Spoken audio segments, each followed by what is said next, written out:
What's up, everybody? My name is Elliot. This is another episode of UrbanSage.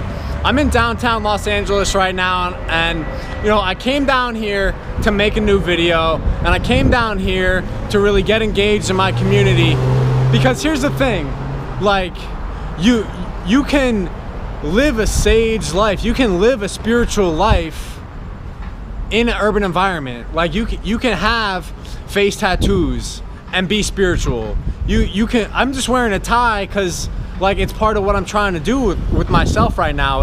It upholds me to a new standard, right? But these things that make people think that we're spiritual, like going to church, or being in an ashram, or meditating, or doing all these things, it definitely doesn't mean 100% of the time that this person is spiritual, right?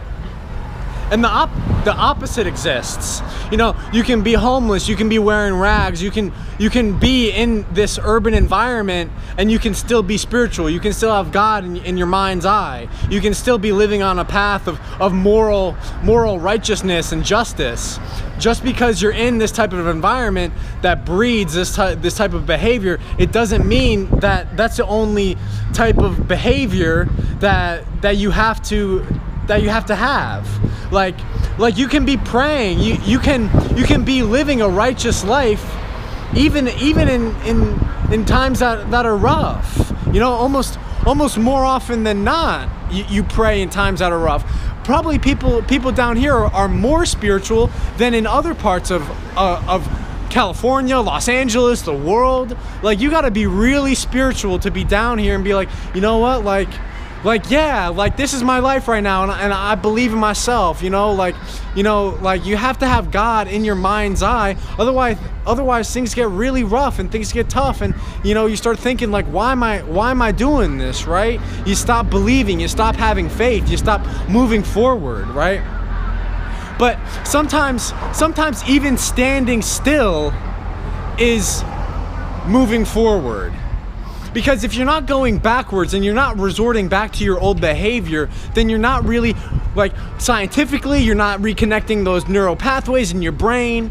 But more importantly, you're consciously not falling back into those ways of living that really produce this life that really didn't add up to anything, right? And you're moving forward because you believe in the process of growth, and you're moving forward because you believe that things could happen in your life that may not happen if you go backwards, right? So believing in the process of what is happening in the unfolding of life, and believing that, maybe I'm not okay with where I'm at right now, but as long as I keep pushing and I keep moving forward and I don't go backwards, I'm gonna accomplish something amazing. Whether that being amazing is, I'm just gonna be okay with myself, or maybe amazing is something actually on paper that's really monumentous in society. Whatever that is, you're only gonna accomplish something amazing if you keep moving forward. And the first step to move forward is to know what was causing this life and not resort back to it. And even when you can't make a decision to progress, as long as you're not moving backwards, you're still moving forwards, right?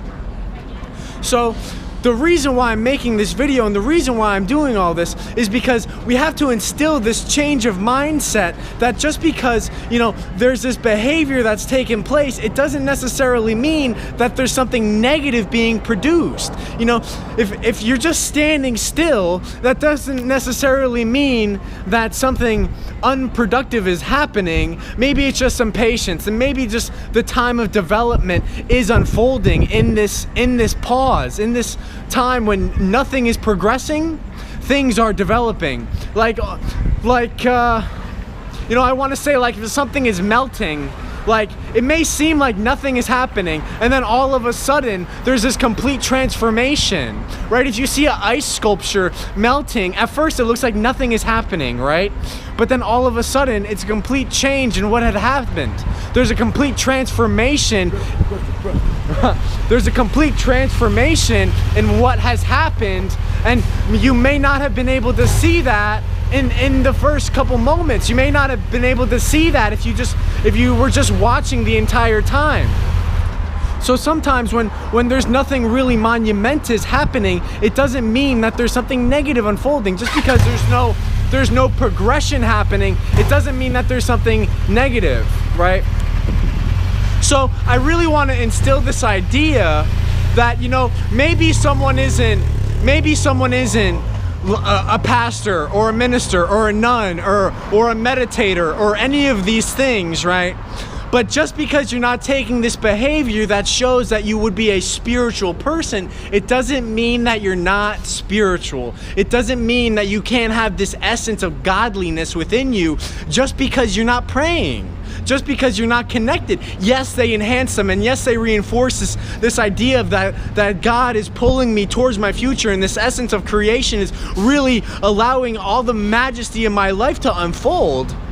But you don't have to necessarily be taking behavior or taking action that shows that to be that type of person, which is so counterintuitive. You think like, well, if someone is a swimmer, then they should be swimming. If someone is spiritual, they should be praying, they should be meditating, they should be doing all these things.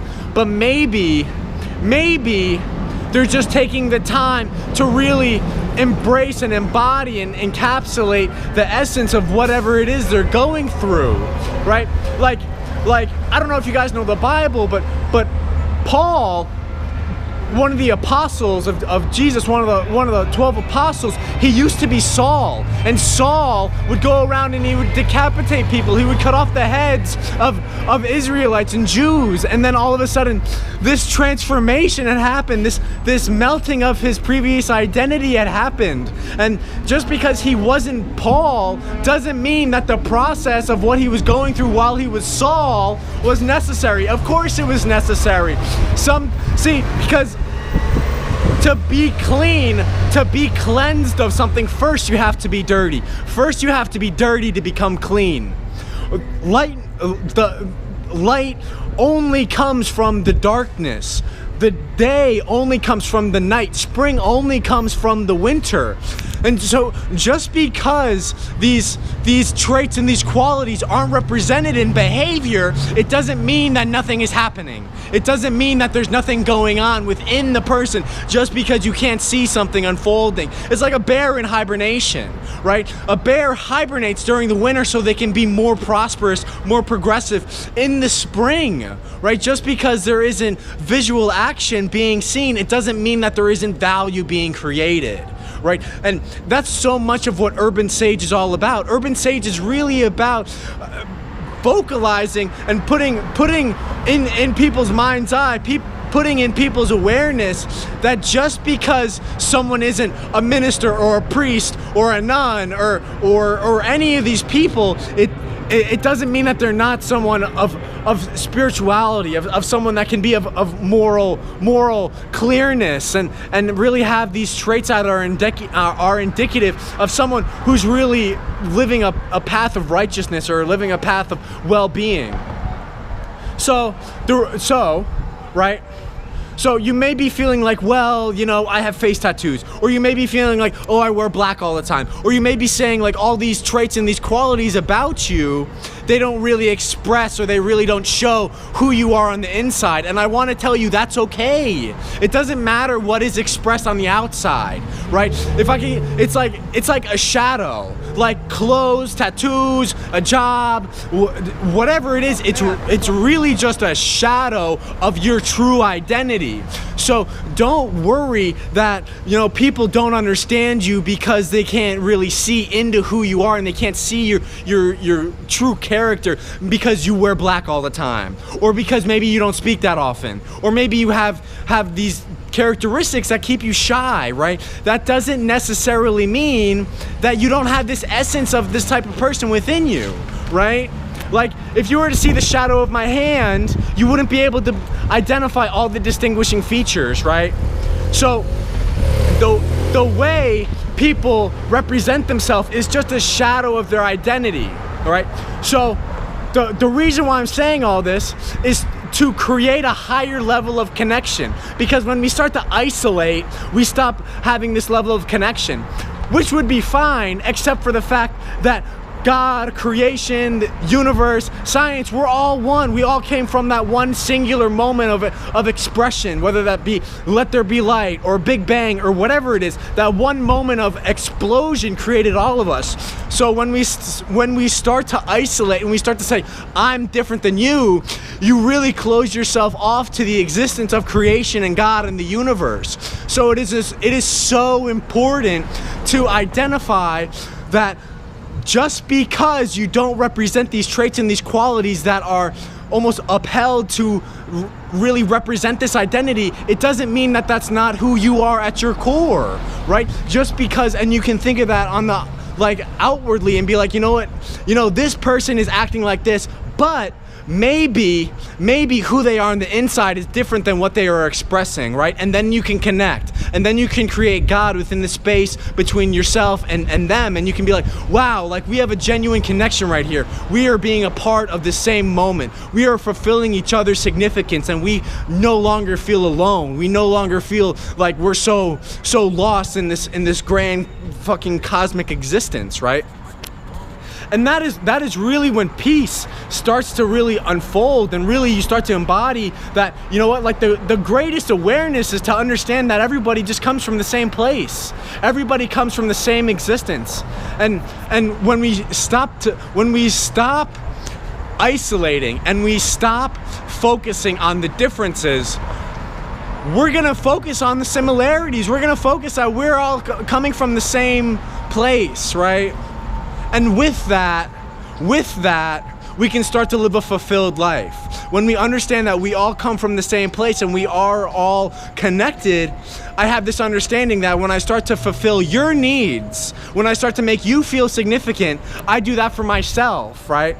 So if you want to feel more fulfilled, if you want to feel more significant, if you want to feel more important, and you want to feel like you're fulfilling your purpose, provide to somebody else, give to somebody else, and you'll create this level of connection, and you'll find fulfillment, and you'll find your own identity through understanding what you have to offer and understand what this other person is feeling. Because we all have the same feelings, we're just on different places on the spectrum and feeling them, and we all have the same identities, we're just on different spectrums of expressing it.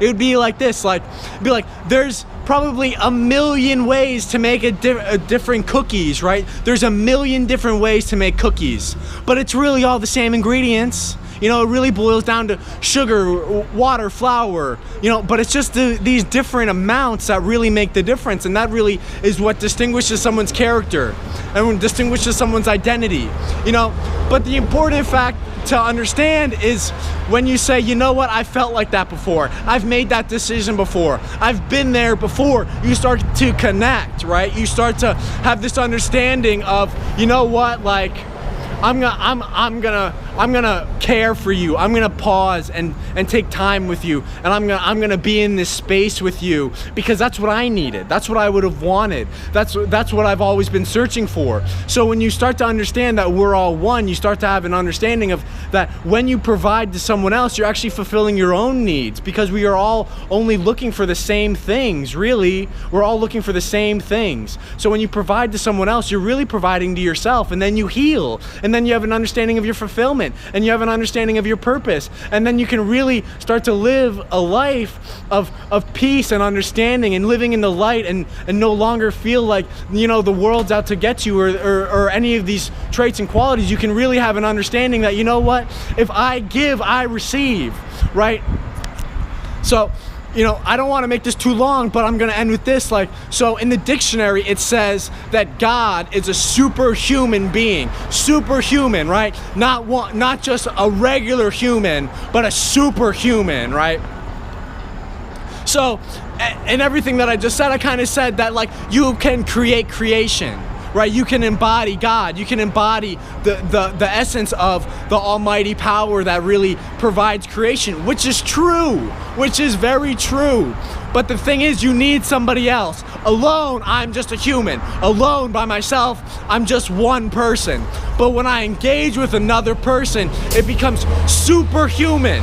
It becomes above regular human standards. So when I am engaged in the life of somebody else, not only I and not only them, but the two of us together create something that is superhuman. And the two of us, in that essence, in the space that is between the two of us, neither one of us, but the space between us creates God. So if you're searching for a purpose and you're searching for an identity and you're trying to have this understanding of what it all means, provide, give, contribute, fulfill the needs of others, and the two of you will create the essence that created everything. We get to create almost like a microcosm of what created the universe when we provide to somebody else. Because what is happening right here between myself and you, or you and I couldn't do this alone. I couldn't do this alone. It takes two of us, right? You couldn't be listening to me if I wasn't talking, and I couldn't be talking if you weren't listening, right? There'd be no value here, right? But the two of us, the space in between the two of us, it creates creation, right? So try not to intellectualize that, oh, well, whatever. Don't intellectualize it. Don't say, well, if I do this, then I bet they will do that. Don't go that far. Don't go that far ahead. Just provide to somebody else. Give to somebody else. Just for the sole fact of that's what you would have wanted. That's what you would have needed if you were them. When you were in that circumstance, when you were in that position, when you were expressing that trait and that quality, that's exactly what you would have wanted. Give to them because that's what you would have needed, and you will receive everything that you need to heal. So, and that, like, it doesn't matter what you look like, what you think you are. It doesn't matter about whatever you feel like is shutting you off from the sunlight of the spirit. When you contribute, regardless of whatever you look like, whatever you feel like, whoever you think you are, when you contribute to somebody else, the two of you create God in that moment, in that essence, in that communication, in that connection. So don't say, oh, I'm like this and he's like that. Or he's like that and I'm like this. Don't try and isolate. Don't look for the differences. Look for the similarities. Identify that they have some of me in them and I have some of them in me, and connect and find the oneness that is within you and everything, and then provide to it, and you will find your ultimate fulfillment and purpose.